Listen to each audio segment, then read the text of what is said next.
Okay, great. All right, guys. Please welcome to the stage. We've got Miras here doing his talk on reverse engineering. So please give him a big round of applause and welcome him to the stage.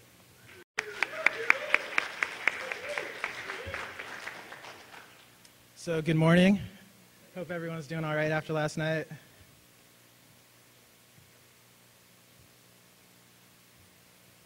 And this talk's on C++ reversing, how it's different from C reversing, how we can use disassemblers and debuggers together. It's a little bit of a continuation from my talk at DEF CON.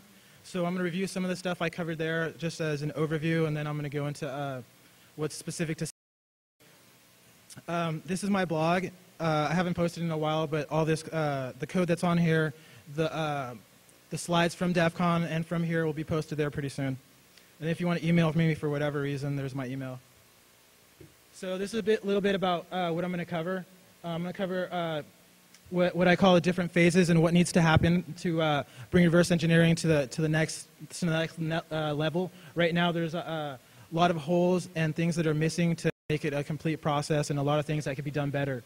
Then I'm going to cover some review on C++ and the specific problems that, as a reverse engineer, we face that makes things a lot more difficult. Then I'll cover various solutions, some discovered by me, some discovered concurrently by me and someone else, and other solutions that other people have worked on and discovered themselves.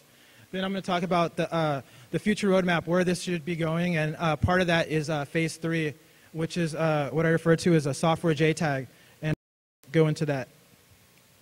So a little bit of an introduction. C++, I don't know how many of you guys have started reversing C++, but there's lots of differences. The first thing is that you have objects, you have vtables, you don't have direct calls. A lot of things are called through registers, so all your cross-references are messed up. Let's say you're reversing something, you find a vulnerable function, and the one path that you know about through the runtime analysis, you can't overflow.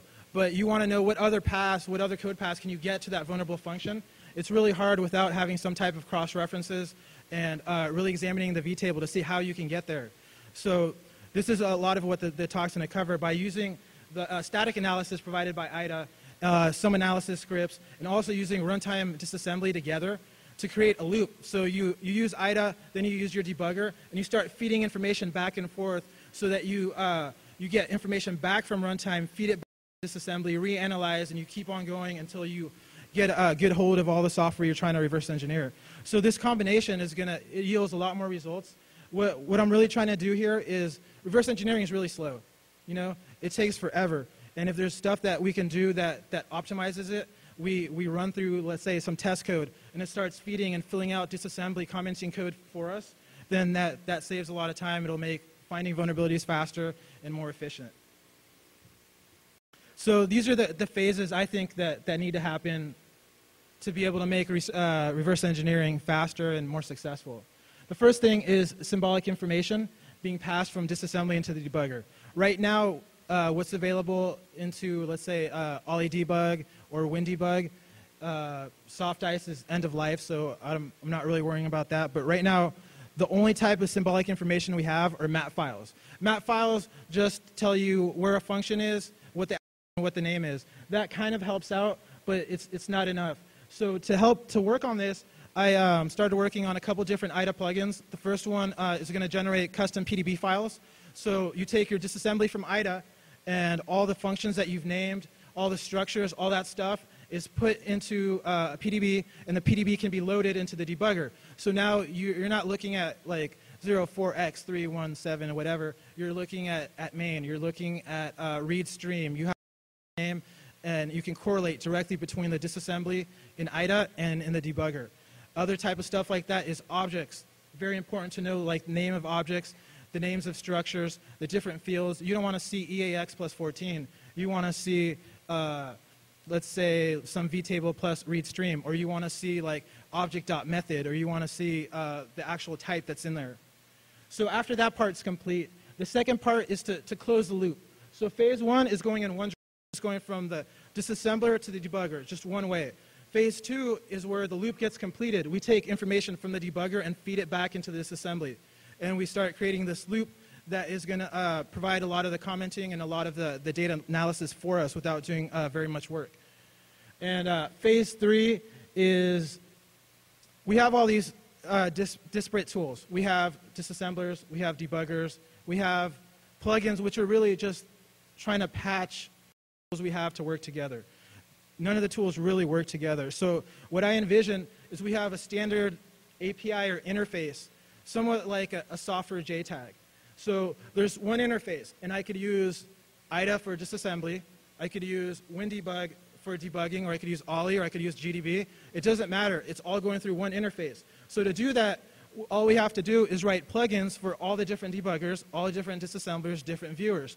And this provides us the ability to run whatever tool is most appropriate for the situation. Let's say you really like WinDebug because of the type information it provides, or you really like Ollie Debug and you like some plugin with it.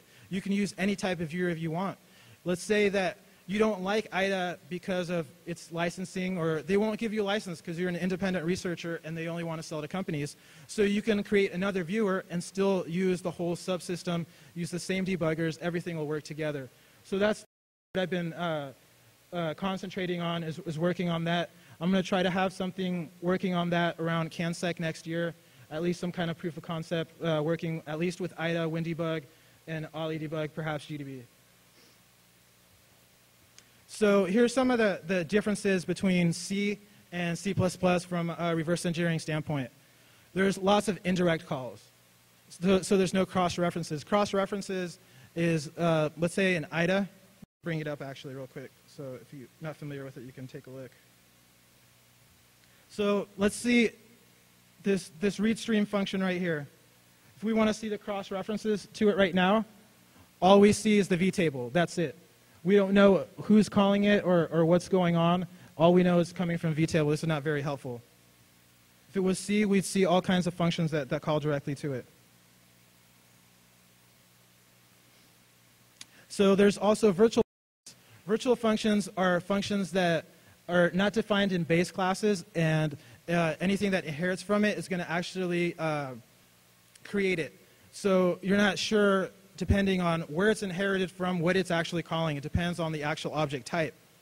There's also lots of glue logic and glue functions to do like RTTI and other C++ specific things, to look at vtables and that kind of stuff. There's also something called the this pointer. If you've programmed in C++, this pointer means it's the actual object. So if you want to call a method from the object and you're inside the object, it would be like this dot method. And in disassembly, this is going to be passed through a register for Visual Studio, Visual C++. It's always going to be passed through ECX. So now you have to look for arguments passed through registers as well as passed through the stack. So it's another thing that you have to keep track of. So here's a simple class. This is an example. It doesn't do anything, but it's just to show some of the different modes. So on top it says public. That means that the foo constructor and the foo destructor and the add method, those can be called from anywhere. The private section, the double X function or method, can only be called from within the class. So it can only be called from actually from add. You're not supposed to really call anything from the constructor and destructor. But you can only call it from the class itself. And the int x and int y, those are just private variables. So C++, what it really does with classes is it's creating an interface. It's saying you can use the stuff in public, everything else is hidden from you. It's just a box. So we're going to take this idea of the interface and use that for our reversing. Because if there's only certain things exposed, we can treat it as a black box and look how the outside interacts with it, and then at that class separately. And in C, it's anything can call anything. So in some ways, C++ is easier because you're being exposed to less things. It's more tedious and more complicated in the way it happens, but you have less data to worry about, and it's just a simpler interface. So like I was saying, it provides a defined interface. This interface is going to limit scope.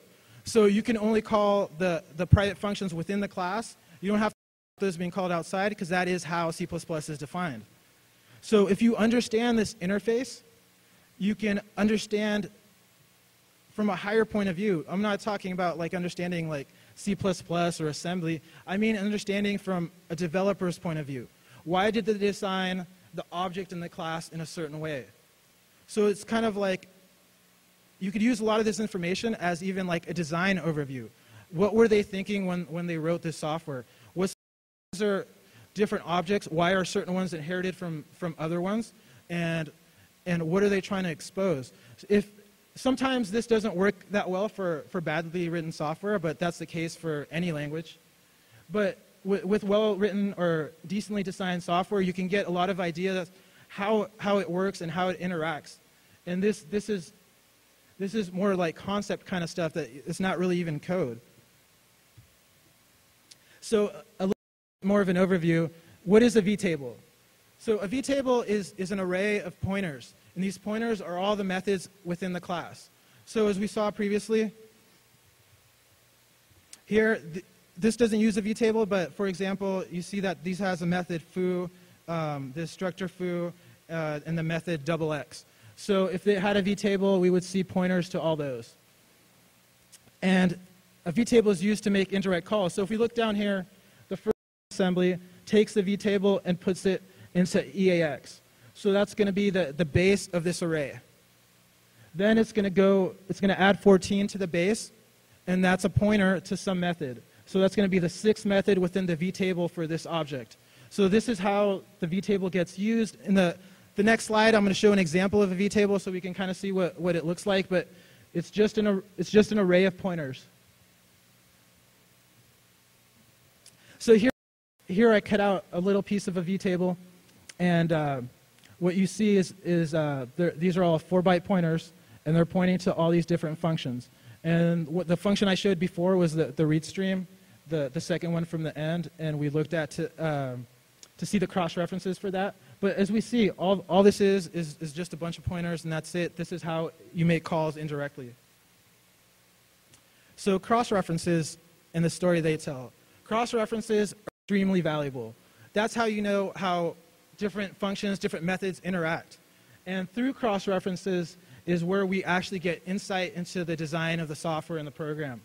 And the cross-references is the thing that gives us the concept of how the software was designed and how all the objects interact, the classes interact, and how it all comes together.